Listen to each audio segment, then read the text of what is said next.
All right, so I haven't quite picked on Jagmeet Singh too much for a while, and I know I thought I'd give him a break. The other day he was in Hamilton here, and he had a rally, and a grand total of 60 people showed up. So I was like, yeah, I don't know, let's leave him alone. But then I thought to myself, you know what? This guy's such a clown, he deserves it. Then I scroll through his Twitter feed, and I see him just posting things like this. Corporations should not be allowed to buy up your home and jack up your rent, leaving you with nowhere to go. Today we announced that the NDP government will stop corporate landlords from buying up rental properties and gouging Canadians. Homes should be for people, not profits. Now, I agree with a lot of that. That's a fairly good policy. I don't think that you should have companies. We've all heard of BlackRock. If you've watched this channel for a while, when I used to cover Robert Kennedy Jr. quite often, I would always talk about that. He would always talk about that. These companies buying up residential neighborhoods, essentially making a class full of renters instead of buyers, and that's not right. People want to own homes. It's part of the Canadian or American dream. So he's got a point there. And then he says New Democrats are fighting to keep your home out of the hands of billionaires and corporate landlords. Okay. The problem is, Jagmeet Singh as a politician sucks so bad he can't get any support behind him. At least not now. But I mean, let's look at, if we look at the polls here, this is the aggregate. So, you look at where he was just over a year ago, right? He's down by a sizable lead.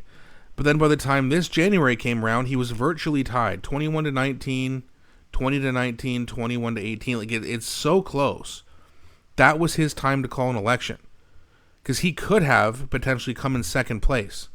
Maybe not. He risks coming in third place still. But, I mean, let's be honest. That was his best chance, and that's when he should have called an election. But instead of putting Canadians first, like he pretends to want to, he put himself first so that he could get his pension. Like, this guy is a phony. He's a fake. He's a fraud. He just puts out the most ridiculous. Remember the ad he put out? I think it cost him like $500,000, and he's shadow boxing in a gym. Like, first of all, why does that cost you $500,000 to rent out a gym and some cameras, and then pay an editing crew? Like, what about that cost $500,000? Wasn't like it had a bunch of cool special effects and it was like really long and it had to be expensive. Like, how are you gonna run a country when you can't even manage a budget for an ad? Like, it's just they're so weak. And they're so lousy and useless. It's almost mind-boggling. Well, it is mind-boggling. It's very shocking that the NDP, who, by the way, I think it was 2015, they were the official opposition. Which, for the NDP, for a third-party country, to finish second place, is really good. That's hard to do. It's almost always liberals and conservatives or conservative-liberal. Almost never the other way around. But the NDP was making some gains. I remember being in high school and people were thinking about, hey, we get to vote next year or whatever. And there was a lot of people, young people, who were supporting the NDP, which is pretty typical.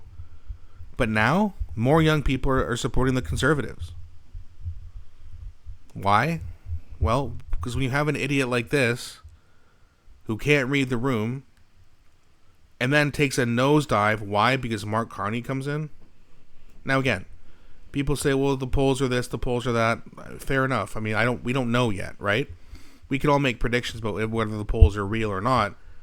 We don't know if the polls are going to switch back, or we don't know if they're accurate. We don't know until the election happens. And then we'll see, and that's the beautiful part. A lot of people say, hey, these polls are fake. Okay, well, we're going to know who the fake pollsters are if there are any. Well, we already know there's Ecos. There's questions about Liaison. There's questions about a lot of them.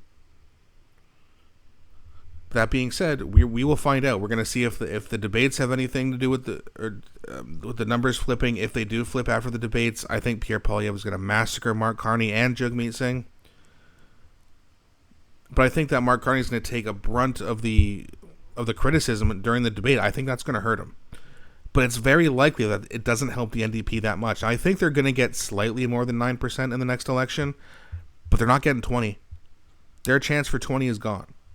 They might crawl back up to 15 at the most, but they're pretty much dead in the water, and they need a new leader, just like the Greens, just like the PPC, and that's the problem with third parties in this country. They don't have a good leader, and Jagmeet Singh, you could argue, is the weakest of them all. There's a strong NDP following in this country, and he's pissed it all away. Why? For over $2 million. There's over 2 million reasons as to why he did it, and they're all going in his bank account. Let me know what you guys think. You think I'm being too hard on Jagmeet Singh? Or do you agree with what I'm saying? Also, let me know your own thoughts. Please don't be shy. I really enjoy engaging with you guys. Please also don't forget to like and subscribe, as it really does help grow this channel. Thanks so much for watching, and I'll be back shortly with a new video.